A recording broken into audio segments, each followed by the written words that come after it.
Estamos aqui mais um dia na nossa base, e para mais um dia de culto. E hoje queremos dar continuidade à nossa série sobre o Reino de Deus. E eu especificamente queria dar continuidade ao que eu comecei a falar na última ministração minha, sobre o Reino de Deus e o Reino dos Homens. E na última ministração minha eu falei sobre a necessidade que temos de termos uma mentalidade do alto, termos uma mentalidade que procede de Deus e não nos envolvermos com a mentalidade desse mundo caído. Porém, esse discurso, ele pode nos levar para um outro extremo. Ele pode nos levar a viver uma vida isolada desse mundo. Então, são dois extremos perigosos. São dois extremos perigosos. Obrigado. E precisamos tentar evitar esses dois extremos. Pessoas que vivem aqui na Terra com a mentalidade da Terra e pessoas que vivem com a mentalidade do alto, porém, no alto também. E a Bíblia nos propõe um outro caminho.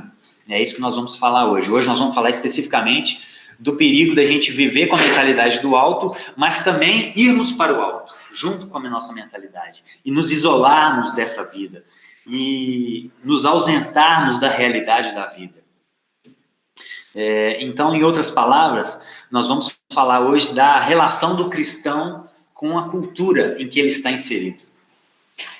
Porque existem cristãos, desde que Jesus inaugurou a fé cristã na Terra, mas o reino de Deus já estava inaugurado, né, desde a criação do mundo, mas Jesus trouxe uma nova aliança, uma nova perspectiva.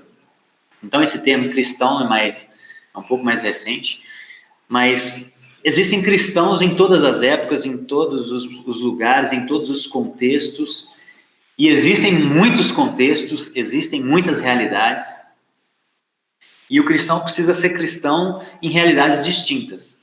Aqui no Brasil é muito fácil ser cristão. Aqui no Brasil nós somos cristãos Nutella, né, como se diz. Porque é muito fácil ser cristão aqui no Brasil. A gente não é perseguido, como 260 milhões de cristãos são perseguidos ao longo do mundo. Nós não temos proibição de estarmos num lugar desse e falarmos abertamente do Evangelho. Nós não temos essa proibição.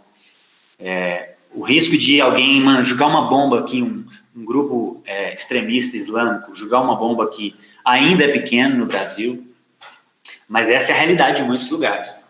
Em muitos lugares, as pessoas precisam traficar esse livro, porque ele é proibido pelo Estado daquela região, pelas leis. Então, eles precisam ser traficantes, eles precisam viver como criminosos. Então, existem cristãos em todos os lugares. E o Evangelho, ele precisa ser real em todos esses contextos. Ele precisa transformar vidas em todos esses lugares. E o cristão, ele precisa saber como fazer isso, porque senão ele cai nesses dois extremos. Ou ele cria uma cultura isolada da cultura em que ele vive e não dialoga com a sua cultura, ou então ele se infiltra a tal ponto na cultura que ele perde os seus valores. Essa é a nossa dificuldade, essa é a nossa missão como cristão, é saber como lidar com a nossa cultura, porque cada um de nós estamos numa cultura diferente. E quando a gente olha para a história da igreja, a gente percebe esses dois movimentos. O início da igreja, bem no comecinho da comunidade cristã, ali no século III, no século IV, a gente teve a intervenção de Constantino, que se converteu ao cristianismo, que era o imperador romano, e ele institucionalizou a fé cristã. A partir dali, inicia-se uma era da fé cristã mais institucional, ligada ao Estado. E junto desse movimento surge um movimento monástico. Surgem os monges, aquelas pessoas que se isolam da cultura, que acreditam que essa vida é a vida mais pura, mais santa, e que elas se dedicam a fazer algumas coisas que elas chamam de sagradas e outras que são seculares, né? Trabalhar no escritório, produzir um sapato, tudo isso é tido como secular. Essa é a divisão da mente monástica. Mas traduzir a escritura, orar, jejuar, isso são coisas sagradas. Então, essa igreja que se fecha, e existe ainda nos nossos dias, ela é chamada por um autor de igreja fortaleza. É aquela igreja que se isola da cultura, que ela não se relaciona com a sua cultura. Ela se fecha, cria uma cultura paralela, ela só ouve músicas gospels, ela só vê filmes gospels, ela só conversa com pessoas cristãs, ela se fecha totalmente. Essa é a igreja fortaleza.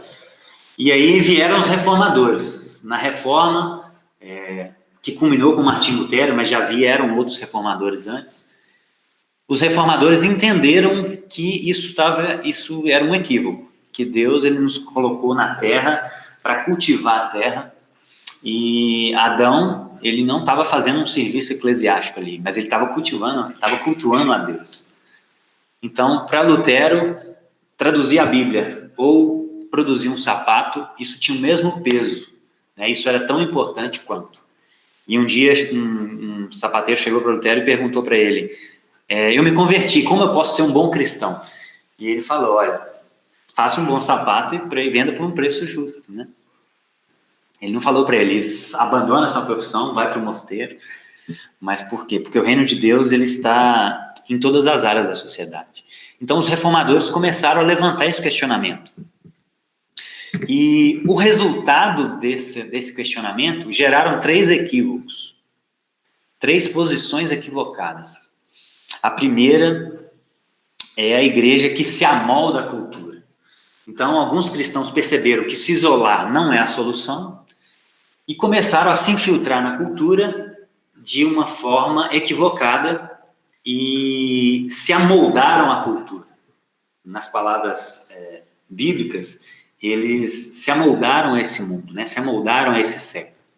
Então, você não consegue perceber mais princípios bíblicos, você não consegue mais perceber a diferença de um cristão e um não cristão nesses contextos. É tudo a mesma coisa. É muito, muito tênue a diferença. Isso é um problema. E o lema, geralmente, dessas realidades é Deus é amor. É o lema de tolerância. Então, é muito voltado para isso. Não, Deus ama todas as pessoas, tudo é permitido. Existe até um conceito teológico chamado hipergraça, que são aquela ideia de que, bem universalista, Deus vai salvar todo mundo. Deus está em tudo, Deus está em todos, todas as religiões levam a Deus, nós temos que ser tolerantes. Então, essa realidade perdeu princípios fundamentais das Escrituras. Outra parte da igreja tem apostado num projeto de poder. Perceberam que se afastar da cultura não é uma boa opção, não é uma opção bíblica, porém, agora tem tentado dominar a cultura. Então, em vez de servir a cultura, eles têm tentado dominar. E por isso é muito comum, está sendo mais comum, né? Políticos em púlpitos, políticos dentro de igrejas, fazendo campanha política dentro dos púlpitos. Nós temos visto uma relação cada vez mais forte entre a igreja, uma aproximação, que pode ser saudável ou não, entre igreja e Estado. Isso ficou muito, muito claro para mim no discurso do Bolsonaro antes das eleições. Foi um dos fatores que me fizeram tomar bastante cuidado, por exemplo. E ele dizia o seguinte: não tem essa história de Estado laico, é Estado cristão. As minorias têm que se curvar às maiorias, as leis têm que proteger as maiorias. As minorias que se curvem ou se adequem ou se extinguem. Esse é mais ou menos o discurso. É muito perigoso. E a Damares também, recentemente não, mas bem no início do governo, fez uma frase que foi muito infeliz também. Ela disse que é hora da igreja governar. E então toda essa realidade que é presente, esses são exemplos reais e da nossa realidade como brasileiro, esse outro problema é aquelas pessoas que entenderam que não precisam se afastar ou que não podem se afastar, mas agora elas querem dominar, elas não querem servir, elas querem impor, elas querem fazer com que a igreja tenha domínio sobre as áreas da sociedade. Esse é um outro problema. E um outro grupo tem se frustrado com essa realidade, às vezes tem até tentado influenciar, mas tem se frustrado e tem fugido. Então, o movimento monástico, o monastério, surgiu lá no século IV, foi muito comum no período medieval, mas já tem reflorescido. Inclusive, monastérios protestantes. Tem surgido monastérios protestantes, inclusive está chegando no Brasil. Já está sendo comum a formação de ordens monásticas protestantes. Então, são pessoas que têm entendido que precisam se abster da cultura, se afastar da cultura. Então, esse tem sido um outro movimento de pessoas que têm se frustrado. Por quê? Por que essa frustração? Porque eles não entenderam que é a cultura que modela a política e não ao contrário, como já disse um conselheiro americano. A política é o reflexo da cultura.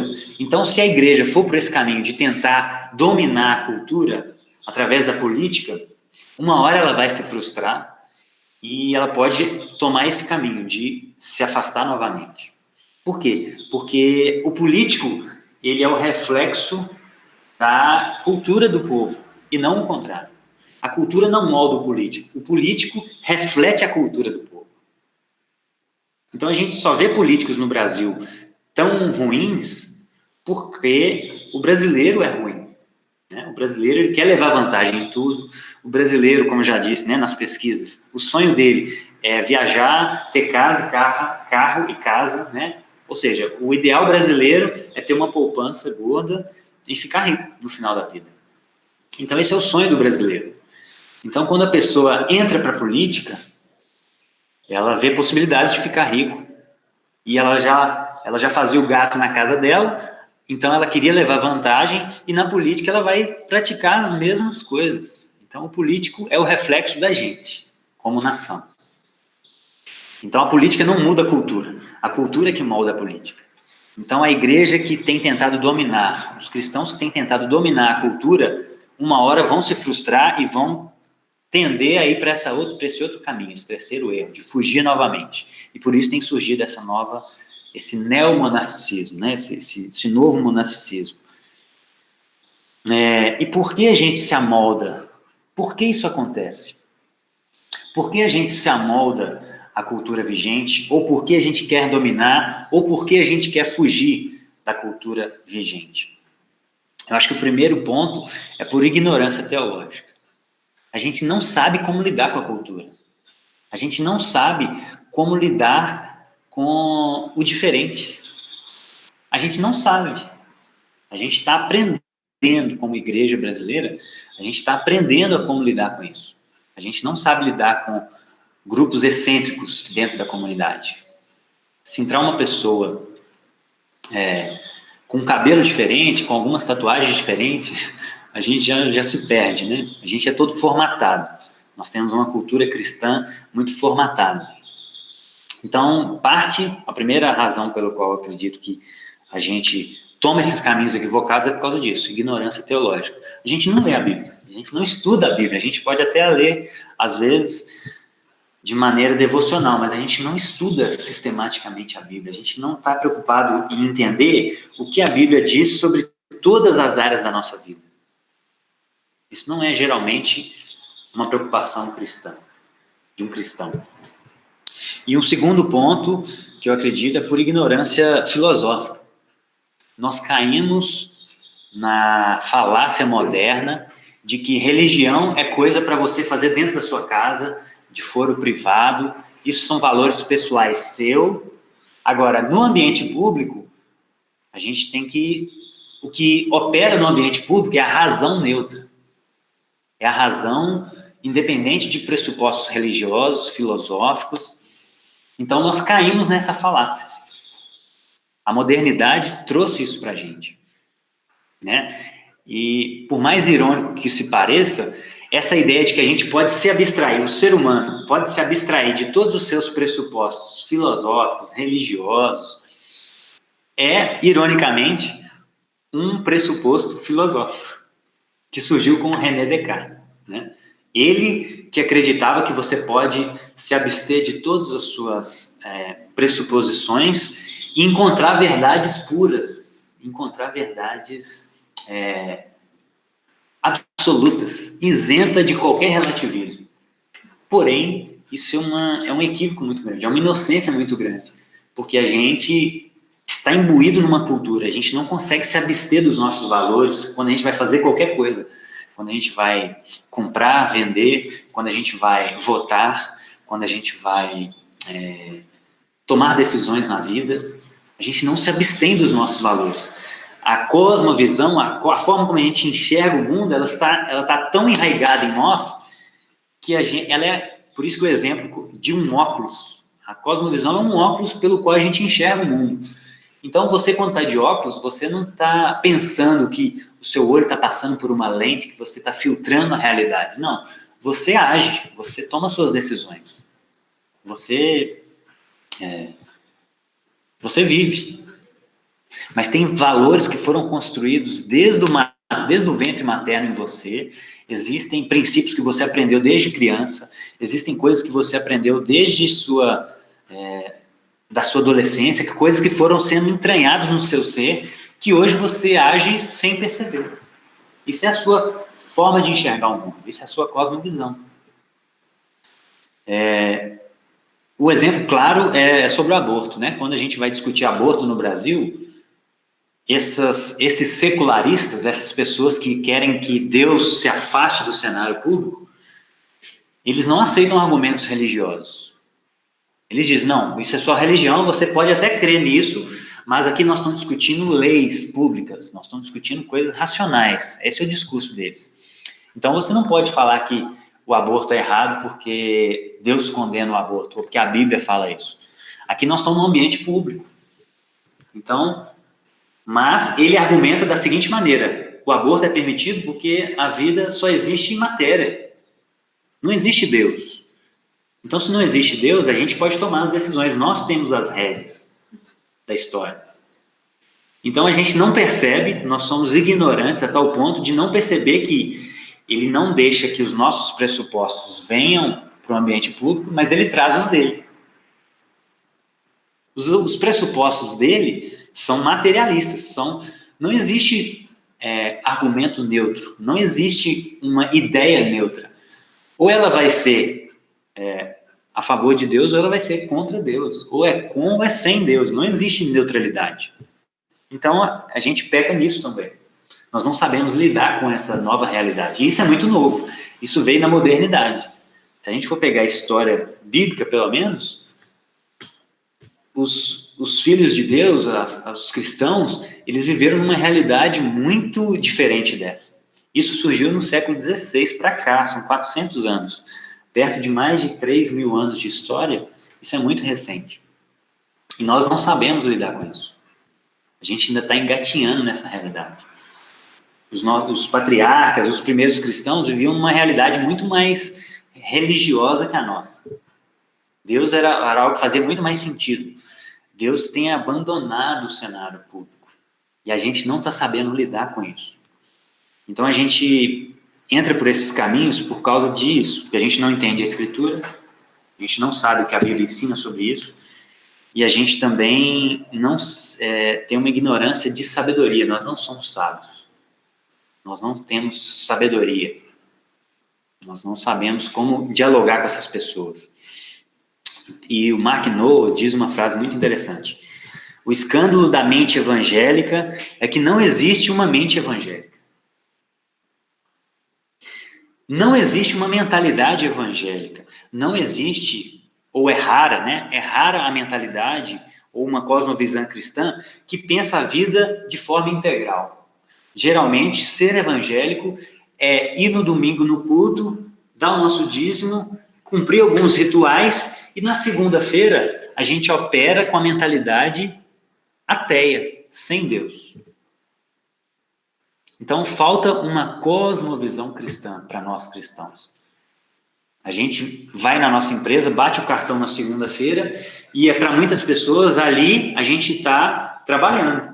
Então a gente tem que operar com a mentalidade do mercado. Então, se o meu patrão fala para eu enganar o meu cliente para vender, por quê? Porque o mercado diz que eu preciso vender, porque a empresa não é uma ONG, né? Eu preciso lucrar, e eu preciso lucrar o máximo possível.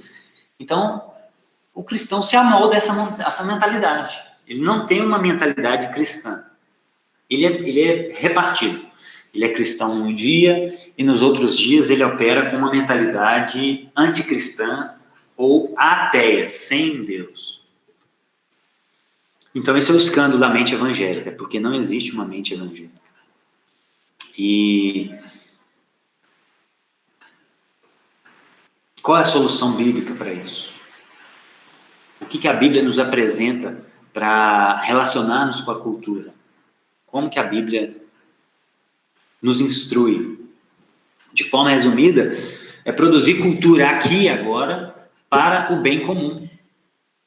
Então a gente não precisa se abster do mundo, a gente não precisa abandonar o mundo, mas também não precisa dominá-lo. A gente tem que produzir cultura para o bem comum. E vamos ler em Gênesis 2, isso já está no início da história. Gênesis 2, 15.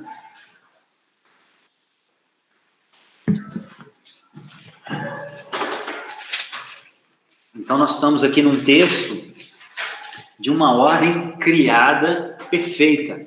Deus cria todas as coisas com uma harmonia perfeita, e aqui a queda ainda não havia acontecido. Então, em Gênesis 2,15, diz o seguinte: o Senhor colocou o homem no jardim do Éden, não nas regiões celestiais, não em outro lugar, mas colocou no jardim do Éden, na terra, um lugar que Deus criou, nessa terra que a gente está pisando, para cuidar e cultivá-la. Então, o primeiro mandato de Deus é para nós cultivarmos a terra. Então, Deus nos colocou aqui para que a gente cultive a terra. E a raiz da palavra cultive aqui, a gente já falou várias vezes, é a mesma para culto, para cultura. Então, Deus nos colocou na terra para governar, para dominar sobre os animais, para reger a terra. Nós somos regentes da terra. Salmo 115 diz algo muito interessante também. Vamos lá. Salmo 115, verso 16. Os mais altos céus pertencem ao Senhor, mas a terra ele confiou ao homem. Os mais altos céus pertencem ao Senhor, mas a terra ele confiou ao homem. Então a nós foi confiada o governo da terra. Nós não podemos fugir da terra. Nós não podemos fugir. Adão, né, no original significa terroso. Adão veio da terra, nós também viemos da terra. Nós não podemos negar essa nossa realidade terrena. Nós somos da terra. E Deus confiou a terra para a gente governar. E Paulo vai falar isso em 2 Coríntios 5:20, que nós somos embaixadores de Cristo. Ou seja, nós somos os representantes legais de Deus na terra. Então, Deus ele não é visível. E como que o mundo deveria ver Deus na terra? Através de nós, através da nossa vida. Porque nós somos os embaixadores dele. E João 17,15, Jesus falava muito, a oração de Jesus de João 17 é muito relevante, e ele diz o seguinte: Jesus está orando e ele diz para Deus, para o Pai: não rogo que os tire do mundo, mas que os proteja do maligno. Então Jesus não orou para Deus nos tirar desse mundo. E nem Jesus saiu desse mundo. Jesus, ele viveu na cultura dele. Jesus era judeu, gente. Jesus, ele ia na sinagoga. Jesus ia em casamentos. Jesus, ele viveu a vida na terra. Porém, ele viveu sem pecado. Porém, ele viveu conectado a uma outra realidade. A mente dele não era daqui. A mente dele era do Pai. A mente dele estava conectada com o Pai. Mas a vida de Jesus aconteceu aqui. Jesus não ficava 24 horas no deserto. Jesus viveu a vida. Ele comeu com pessoas que, aos olhos dos religiosos, eram um absurdo. Então, a gente precisa recuperar a verdade, como disse Francis Schaeffer, de que Jesus é a verdade sobre a realidade total, não apenas sobre assuntos religiosos. Jesus é verdade sobre toda a realidade, não apenas sobre assuntos religiosos. Gente, Jesus, ele é o Senhor da nossa espiritualidade. Jesus, ele é o Senhor da roupa que vestimos. Jesus é o Senhor do que a gente pensa, do nosso salário. Porém, ele também é o Senhor da ciência. Jesus é o Senhor da economia, da educação, da arte, do marketing. Jesus é o Senhor sobre toda a realidade. Jesus é Deus sobre tudo e sobre todos. Não há, como disse Abraham Kuyper, né, um teólogo famoso também, não há 1 centímetro quadrado da existência humana na qual Jesus não clame, é meu. Não existe. Jesus é o Senhor sobre tudo. A questão é, como comunicar isso para um mundo que não conhece Ele? Como fazer isso de forma a evitar que a gente fuja ou que a gente domine, ou que a gente se amolde a essa cultura? Essa é a grande questão. Como fazer isso? E eu acho que o primeiro ponto para a gente produzir cultura na sociedade para o bem comum, sem dominá-la, são afirmar os pontos positivos da cultura, sem demonizar o todo. Por quê? Porque nem tudo que é produzido por ímpios é do diabo, e nem tudo que é produzido por crentes é de Deus. Isso é muito importante. Existe um conceito teológico, mas que expressa verdades bíblicas, chamado graça comum. Graça comum é aquela oração, aquela informação que Jesus nos dá. Deus derrama chuva sobre justos e injustos. Deus, ele dá dons aos homens.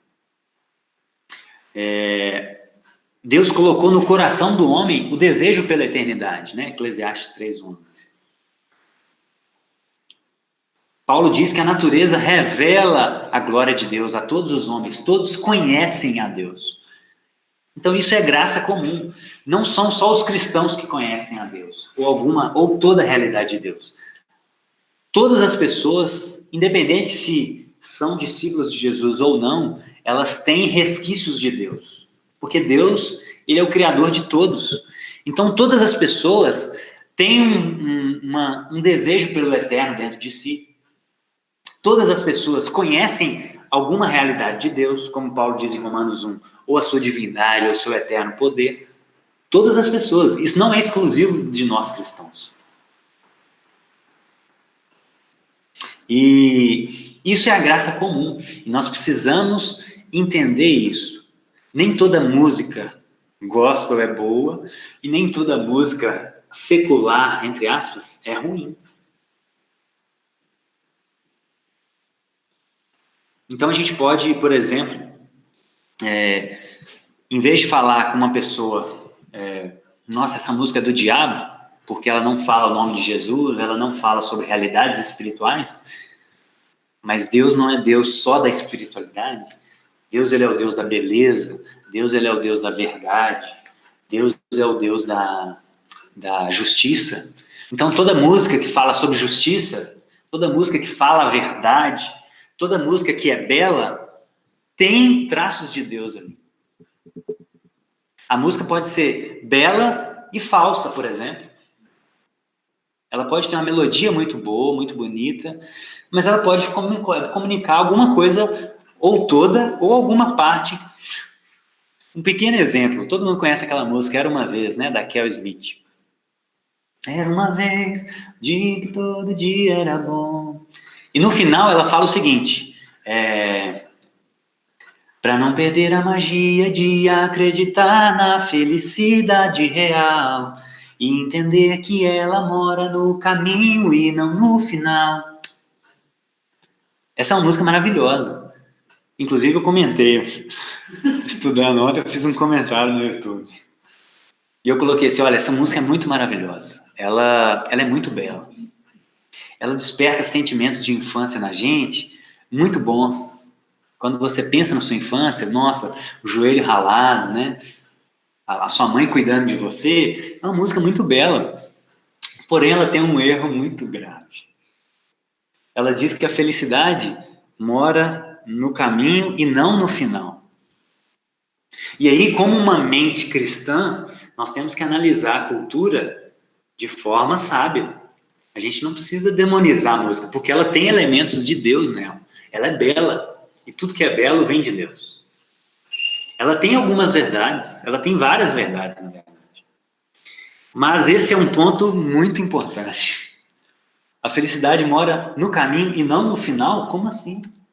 Da perspectiva cristã, na cosmovisão cristã, nós temos felicidade agora, mas principalmente no final. Por quê? Porque é no final que não haverá dor, que não haverá lágrimas, que não haverá choro. Então, o final é o mais importante. Então, quando eu canto geralmente essa música, eu canto e entender que ela mora no caminho e também no final. Então eu coloco também. E talvez a pessoa que está ali numa roda informal, de amigos, conversando, talvez ela vai pensar nesse também e falar, uai, eu não tinha pensado nisso.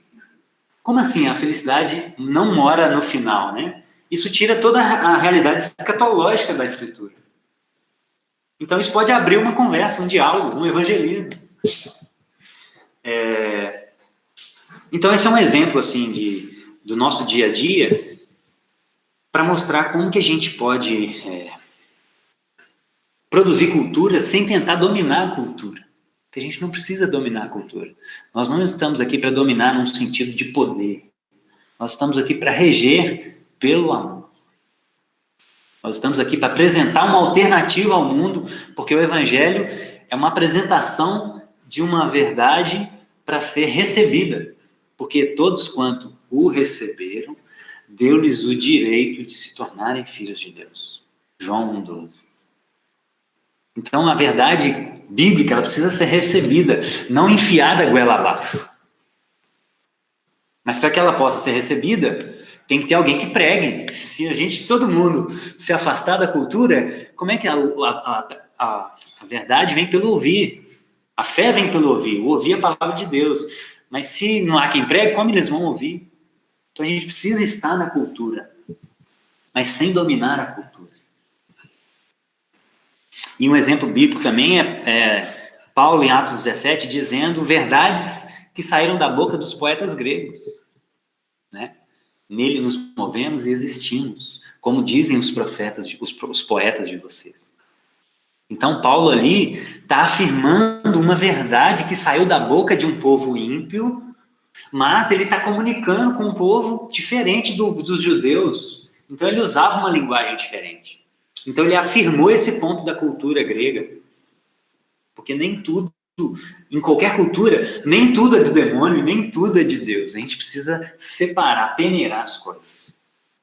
E também a gente vê vários crentes na Bíblia que agiram como ímpios, né? Os fariseus, principalmente. Jesus bateu muito nos fariseus. Então, não é porque eles tinham uma capa religiosa, porque eles tinham uma liderança religiosa que tudo que eles falavam era de Deus. Não, Jesus veio mostrar essa realidade. A Bíblia nos mostra essa realidade. Então, para a gente não dominar também, se a gente não quer fugir, a gente tem que mostrar que a gente quer o bem comum. Então, se a gente não quer dominar a cultura, nós temos que mostrar que a gente quer o bem de todos, e não do nosso gueto religioso, e não de nós individualmente. Porque, em vez de dizer assim, o casamento virgem, monogâmico e heterossexual é melhor porque está na Bíblia. Em vez de a gente dizer isso num ambiente público, num ambiente em que existem muitas pessoas que não conhecem a Deus, a gente pode dizer o seguinte: olha, o casamento virgem, monogâmico e heterossexual, ele é melhor porque ele expõe menos riscos de gravidez indesejadas, ele expõe, e com isso, menos vidas descontroladas, né? Adolescentes engravidando e tendo que, prejudicando toda a sua vida, porque na fase da infância ainda que tinha que estar pensando na sua vida, no seu futuro, já tem que cuidar de uma criança. E pensa na vida dessa criança também. Então, ele é melhor por isso. Ele é melhor porque nós vamos ter menos crianças nos abrigos, né? A moderação do álcool, inclusive, a maioria das crianças que estão nos abrigos é por alcoolismo. Então, crente não pode beber? Não é assim que a Bíblia diz, né? Então, a moderação no álcool era importante, inclusive por isso. Muitas pessoas estão desregradas e olha a consequência. Então, a gente precisa saber mostrar para as pessoas que a gente quer o bem delas. O casamento virgem, monogâmico e heterossexual é melhor porque a gente vai ter menos mortes de mães e bebês nas salas de aborto. Porque muitas dessas mães que abortam são gravidezes indesejadas. E por todo esse cenário. Porque não tem uma estrutura familiar, não quer fazer as coisas da maneira correta. Mas como a gente vai mostrar para eles que é correto, isso é aí que está a questão. A gente pode mostrar de várias formas. Ou tentar enfiar na goela abaixo, porque a Bíblia diz, você tem que aceitar, se você não aceitar, você vai para o inferno. Ou você pode mostrar boas razões para ela. E aí talvez ela vai se abrir ao Evangelho, né? E também, por exemplo, né, a questão heterossexual, você pode falar, a heterossexualidade ela é melhor porque já é estatístico. A homoafetividade coloca pessoas em maiores riscos de doenças sexualmente transmissíveis. Esses são dados oficiais. Isso é uma questão de saúde pública. Então, existe um argumento diferente. Você pode mostrar outras perspectivas. E aí a gente entra em como a gente vai comunicar isso. Então, a gente pode dizer que ela vai para o inferno se ela não aceitar essa verdade de forma não amorosa, ou a gente pode mostrar de outras formas. A gente pode mostrar para eles que, gente, a realidade ela é estruturada de tal maneira que as coisas funcionam melhor assim. Se você for grato, né, a Bíblia fala sobre gratidão, já é comprovado que as pessoas gratas, as pessoas religiosas têm menos doenças mentais, têm menos depressão. Então, assim, por quê? Porque a realidade foi estruturada dessa forma. O mundo é o mundo de Deus. Isso é um grande argumento apologético, né? Deus que estruturou o mundo. Se você quiser pular, existe uma lei da gravidade. Se você quiser pular, você vai machucar. Se você quiser, você é livre para fazer o que você quiser da sua vida. Nós temos que defender o direito deles de ser livres. Mas as consequências são essas. Por quê? Porque eu estou preocupado no seu bem. É isso que eu tenho aplicado na minha vida, isso tem me abençoado muito. E por amar você, eu estou preocupado em você. Então as pessoas são muito arredias. Testemunho de Jeová vem bater na minha casa. Eles não olham da perspectiva de, olha, isso é o que ele acredita que é a verdade. E se ele acredita que é a verdade, ele está compartilhando com você. Isso é um gesto de amor. Então a pessoa olha para um outro ângulo. A pessoa vem falar de Jesus para mim, ela não quer o meu bem. É isso que eles entendem. Mas se a gente mostrar para eles, olha, se coloca no lugar dele. Isso é bom para ele, ele gosta disso. E se ele está tentando compartilhar com você, é porque ele se importa com você. Isso muda tudo. Então, quando o testemunho de Jeová bater na sua casa, pensa nisso também. Domingo de manhã. Ele está querendo o seu bem. Essas duas razões são para a gente não dominar. E se a gente não quiser fugir, a gente tem que usar uma linguagem que as pessoas entendam. Esse é um terceiro ponto. Se a gente não quiser dominar, a gente tem que afirmar os pontos positivos da cultura e a gente tem que mostrar que a gente quer o bem deles. Agora, se a gente não quer fugir, a gente tem que falar a linguagem deles. Porque ou você vai para um monastério e vive a sua vida monástica.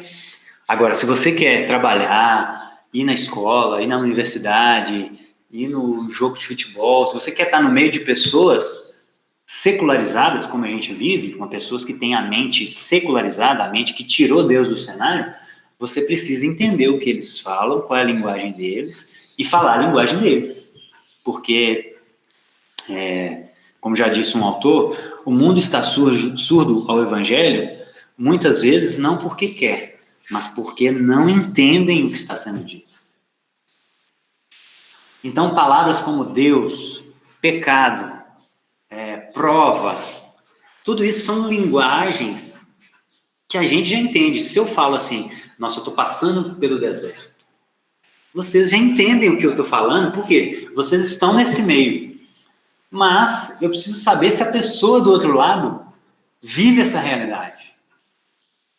Deus é algo que tem se tornado cada vez mais incompreensível da modernidade para cá, por causa de todo esse movimento. E aí em Atos 17, abram comigo lá, Atos 17. Esse texto é clássico sobre criarmos pontes culturais. Esse é o conceito de ponte cultural. É isso que Paulo fez muito bem.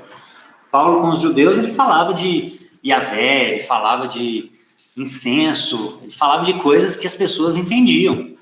Mas com os gregos, ele não falava de incenso, de mirra, de sumo sacerdote, ele não falava isso. Olha o que Paulo falava com os gregos. Atos 17, a partir do verso 16. Verso 15 diz que ele estava em Atenas, né? E enquanto esperava por eles em Atenas, Paulo ficou profundamente indignado ao ver que a cidade estava cheia de ídolos. E aí Paulo discutia nas sinagogas, olha que interessante, com os judeus e com os gregos tementes a Deus, bem como na praça principal, todos os dias com aqueles que por ali se encontravam. Então Paulo sabia dialogar com os de dentro, com os judeus, com os gregos convertidos, mas também ia para a praça principal e conversava com quem? Verso 18, com filósofos, epicureus e estoicos. Então Paulo conversava com os de dentro e com os de fora. E Paulo começava a discutir com eles. E alguns perguntavam, o que está tentando dizer este tagarela? E outros diziam, parece que ele está anunciando deuses estranhos, pois Paulo estava pregando as boas novas a respeito de Jesus e da ressurreição. Então levaram ele para o Areópago, que era o local de reunião grega, né? A praça, local público, e onde perguntaram, podemos saber desse novo ensino? E esse que você está anunciando, você está nos apresentando algumas ideias estranhas e queremos saber o que elas significam. Olha que interessante. O povo queria que Paulo traduzisse. Por quê? Porque eles vieram de uma outra cultura. E todos os atenienses e estrangeiros que ali viviam não se preocupavam com outra coisa senão falar e ouvir as últimas novidades. Então essa era a cultura daquela região. Era uma cultura de um povo ávido por conhecimento, por saber quais são as novas ideias, o que está sendo falado, e discutir essas ideias em praça pública. Essa é a realidade desse povo. Então Paulo se levanta, Paulo não vai para o mosteiro, ele não se retira. Ele se levanta na reunião no Areópago e fala, atenienses, vocês, vejo que em todos os aspectos vocês são muito religiosos. Ele afirma um ponto da cultura deles. Pois, estando andando pela cidade, observei cuidadosamente os seus objetos de cultos e encontrei até um altar com a inscrição, ao Deus desconhecido. Ora, o que vocês adoram, apesar de não conhecerem, eu lhes anuncio. Então, Paulo não falou que eles adoravam demônios. Paulo não falou que eles estavam errados. Ele falou, não, vocês são religiosos, isso é um ponto legal. Ele só refinou o discurso. Ele só falou, olha, ser religioso é bom, porém, vocês estão adorando de uma forma equivocada. Então, a linguagem é totalmente diferente. O Deus que fez o mundo e tudo que nele há é Senhor dos céus e da terra, e não habita em santuários feitos por mãos humanas. Ele não é servido por mãos de homens como se necessitasse de algo, porque ele mesmo dá a vida a todos e o fôlego às demais coisas. De um só fez todos os povos, para que povoassem toda a terra, e determinando os tempos anteriormente estabelecidos e os lugares exatos em que deveriam habitar. Deus fez isso para que os homens o buscassem. Olha a graça comum. Deus colocou esse desejo dentro de nós, ele organizou o mundo de tal maneira para que as pessoas o buscassem. E talvez, tateando, pudessem encontrá-lo, embora não esteja longe de cada um de nós. Pois nele vivemos, nos movemos e existimos, como disseram alguns dos poetas de vocês. Então, gente, a gente precisa falar a linguagem das pessoas. A gente precisa entrar na cultura delas. A gente precisa criar essas pontes de contato, para que elas entendam o que a gente está querendo dizer. E não tentar trazer uma linguagem celestial, porque não é assim que funciona. Nem Paulo fez isso. Não é assim que o reino de Deus funciona. E por isso que eu mandei aquele vídeo do Porta dos Fundos lá na comunidade. Para vocês verem. E porque isso foi algo real comigo e me marcou muito. Um amigo meu, ateu, me mandou esse vídeo. A gente já conversava há muitos anos, e ele me mandou esse vídeo falando, tá vendo, Bruno? Aí, ó, você é cristão? Olha só esse vídeo. E como que é o vídeo, para quem não conhece? O vídeo é uma crítica, né, à fé cristã, e mostra uma mulher católica chegando no céu, e ela encontra um Deus totalmente diferente do que ela imaginava. Ela encontra o Deus verdadeiro era o Deus dos polinésios, e não o Deus cristão. Então, esse meu amigo me mandou esse vídeo me criticando, falando assim, ó, tá vendo? Você fica achando que você tem a verdade, mas olha só. E aí, eu não respondi ele assim, nossa, isso é uma blasfêmia. Porque ele nem sabe o que é blasfêmia. Ele é estudante, ele era formado em Direito, então ele estudou retórica, estudou filosofia, e essa é a realidade de muitas pessoas. Então, eu falei para ele assim, cara, isso comprova o que eu venho te falando há vários tempos. Aí ele, como assim comprova o que você vem me falando? Ué, você acredita que a verdade é relativa. Eu tenho falado que a verdade é absoluta. Só existe uma verdade. Esse vídeo comprova isso. Se a verdade é que o Deus dos polinésios é o único, essa é a verdade. Ele ficou assim, ficou sem reação. Né?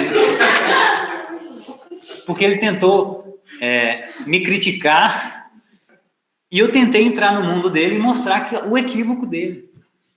Então isso é uma forma da gente tentar falar a linguagem que as pessoas ouvem. E não aquilo que a gente está acostumado no nosso gueto, né? Nós temos que ser meio camaleão nesse sentido, de forma, não de conteúdo. Conteúdo é imutável. A ética cristã, os princípios de Deus são imutáveis. Mas eles podem ser aplicados e comunicados de uma maneira diferente. Essa é a grande questão. E por último, para não fugir, a gente tem que ser mais terrenos e aparecidos no momento certo. Então o cristão, gente, olha que interessante, ele precisa ser terreno e aparecido. Nós temos que ser mais terrenos. Temos que estar mais próximos da nossa cultura. Jesus, ele era terreno nesse sentido. Jesus, ele ia em casamentos. Jesus, ele comia com pessoas pecadoras. Jesus, ele frequentava lugares que escandalizavam os religiosos. Aqueles que estavam vivendo nas alturas. Os monges. Não, Jesus, ele era do povo. Ele comia com essas pessoas. Mas ele não perdia os seus valores. Essa é a grande questão. Ele não perdia os seus valores. Ele estava concentrado. Ele estava numa festa, ele podia até estar contando piadas com as pessoas, mas quando ele via uma oportunidade, ele entrava com tudo, com o reino de Deus. Ele fazia milagres, ele dava palavras de exortação. Ele era uma pessoa consciente. E Mateus 5,13, abra comigo. Mateus 5,13 nos chama para ser mais aparecidos. Nós temos que ser mais aparecidos. O cristão tem que ser aparecido. Porque Jesus disse no Sermão do Monte: vocês são o sal da terra. E no verso 14, vocês são a luz do mundo. Não se pode esconder uma cidade construída sobre o monte. E também ninguém acende uma candeia e coloca debaixo de uma vasilha. Ao contrário, coloca no lugar apropriado. E assim ilumina todos que estão em volta. Então, qual é o seu lugar apropriado? Onde você tem que estar? Qual é o lugar apropriado para você ser colocado e iluminar todas as coisas? Então, assim brilhe a luz de vocês diante dos homens, para que eles vejam as boas obras de vocês. Então, gente, nós precisamos ser mais terrenos e mais aparecidos. Nós precisamos aparecer. Mas, para que as pessoas glorifiquem ao Pai de vocês, que está nos céus. Então, não é para que a gente apareça, é para que o Cristo que está em nós apareça. Então a gente tem que ser aparecido no momento certo. E qual que é esse momento? A partir do momento que a gente entende isso, que a gente precisa estar em ambientes com a mentalidade correta, para glorificar a Deus, e não a nós, e não receber glória. E a nossa ausência pode significar infantilidade, porque a gente não sabe lidar com esses cenários, e é honesto. E isso é muito comum no início da conversão, né? Eu passei por isso, eu estava no mundo com a mentalidade do mundo, depois eu conheci uma realidade do alto, então eu me afastei do mundo por um período, mas graças a Deus tive uma boa escola, né, perto da comunidade, junto com o David, discipulado com os irmãos, e rapidamente eu comecei a entender o evangelho de forma mais prática.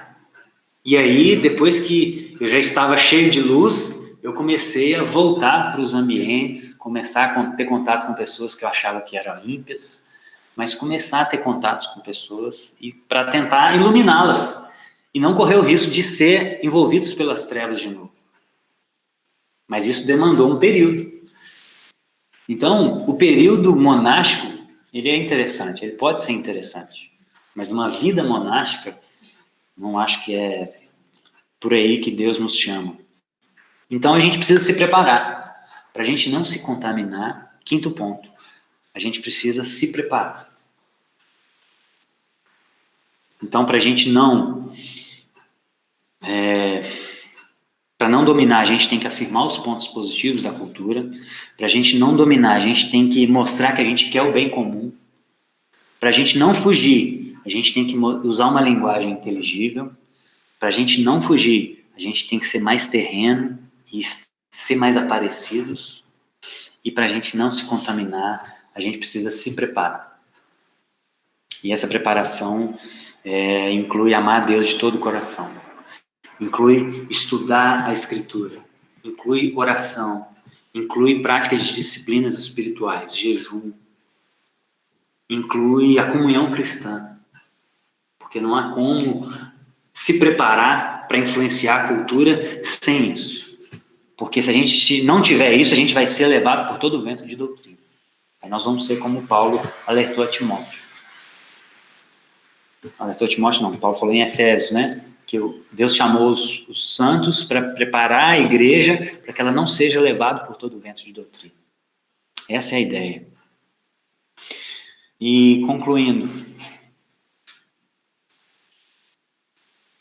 primeira mensagem, eu falei das pessoas que têm a mente e o corpo na terra. Hoje, a gente está falando de pessoas, do risco de pessoas terem o corpo e a mente nas alturas. Mas o que a Bíblia nos chama é para ter o corpo na terra e a mente no alto. É viver aqui na terra com uma mentalidade do alto, do reino de Deus. Essa é a realidade bíblica. Isso é o que Deus espera de nós. Então nós temos que ser fiéis para produzir culturas onde a gente estiver. A gente não precisa ir para os lugares mais altos da política para influenciar a cultura. Não, não é assim que as coisas acontecem. A gente precisa ser transformados, e aí nós vamos transformar a nossa família, nós vamos influenciar a nossa escola, o nosso bairro, e finalmente vai ser o reflexo na política, na cultura geral. Então a gente tem que produzir cultura onde a gente está. Influenciar é a influência de formiguinhas. E foi assim que a igreja primitiva influenciou. A igreja primitiva ela não influenciou assumindo posições no governo, mas cuidando das pessoas. Aquelas pessoas que eram rejeitadas pelo Império Romano, elas cuidavam. E isso que impactou os primeiros, a cultura dos primeiros cristãos. Eles impactaram pelo serviço. Então a solução bíblica não é fugir, nem dominar e nem ser dominado pela cultura, mas exercer uma presença fiel e servidora. A gente tem que estar presente, fiel à Escritura e de forma servidora, porque aí o mundo vai entender que nós não queremos dominá-los, mas servi-los, porque a gente ama o próximo. Esse é o resumo da lei dos profetas. Amar a Deus, nós já amamos a Deus. E por amar a Deus, a gente ama o próximo, independente de quem seja. Como Jesus nos ensinou na parábola do bom samaritano. Então, a gente ama qualquer pessoa, a gente quer o bem de qualquer pessoa, seja do nosso gueto ou não. A gente quer o bem de toda a nação, de todo mundo. E eu queria finalizar com uma pergunta. O que você está precisando nessa fase da sua vida? Qual fase você está? Você está acelerado demais? Se você está acelerado demais, talvez você esteja precisando de um período monástico. Porque o ideal monástico tem muitos princípios interessantes. Uma vida mais lenta, uma vida centrada em Deus, uma vida mais simples financeiramente, uma vida de solitude. Isso são princípios que a gente pode aplicar em algum momento da nossa vida. Isso são bíblicos. Talvez você está num ritmo que você nem sabe por que você está fazendo as coisas. Talvez você precise de um momento de desacelerar a sua vida, para repensar alguns valores, para repensar algumas coisas. Por que você tem feito as coisas? Então talvez você precise de um período monástico, de um período de um ano sabático, de tirar férias de um tempo que você nunca tirou. Férias de 15 dias, não dá para ficar assim sempre, talvez. Dependendo do ritmo que a gente está, a gente precisa tirar férias maiores. Então talvez a gente precise desacelerar um pouco. Ou então você esteja fugindo da cultura. Talvez você está totalmente isolado da cultura. E por quê? Por imaturidade? Se é por imaturidade, a gente precisa se preparar. E é possível, talvez, alguma pessoa ser chamada para a vida monástica, né? Uma pessoa eunuca, por exemplo, aquela que não se casa. Talvez isso seja um estilo de vida interessante para ela. Talvez, se você não consegue se libertar dos seus vícios sexuais, talvez também seja uma opção para você. Muitas pessoas não conseguem abandonar a homossexualidade e escolhem um estilo de vida monástico para servir a Deus. Porque não necessariamente ela vai reverter as pulsões dela, mas ela arrumou uma forma de controlar suas pulsões. Então é possível, em algum momento, para algumas pessoas. E você está preparado para iluminar as trevas? Senão você pode ser dominado por ela. Então tenha sabedoria, busque a Deus com toda a sua força para não cair nessas armadilhas da vida. Então em qual fase você está? E é sobre isso que eu queria orar, finalizando. Para que você pense a sua vida, para que você identifique como você tem se relacionado com a cultura e qual desses caminhos você tem traçado. Como você está para tomar uma postura diante da cultura que você está inserido. Se você está acelerado, talvez você precise desacelerar. Se você está fugindo, talvez você precisa se preparar ou entender melhor o que a Bíblia ensina sobre isso. Eu queria que nós orássemos finalizando e pedindo a Deus misericórdia para que a gente possa ser luz e sal, porque esse é um mandato, essa é uma ordem. A gente precisa fazer, mas precisa fazer da maneira correta. Tá bom? Vamos orar. Pai, obrigado, muito obrigado, Paizinho, pela sua criação. Obrigado por ter criado um mundo e nos dado ele de presente para a gente reger esse mundo, Pai. Senhor, nos ajuda a não fugir da cultura. Nos ajuda, Pai, a não querer dominar a cultura. E nos ajuda a não se amoldar também a essa cultura caída. Mas nos ajuda a redimir, Pai. Nos ajuda a cooperar com o Senhor na redenção de toda a estrutura da realidade. Nos ajuda, Paizinho, a fazermos isso da maneira correta. Nos ajuda a servir as pessoas. Nos ajuda a estar em ambientes hostis, fisicamente, mas com a nossa mente em santidade, em espírito de oração, em atenção, Pai, para não nos envolvermos com a ordem que não pertence ao Senhor. Por favor, Senhor, me capacita os meus irmãos a sermos influenciadores desse mundo, Pai.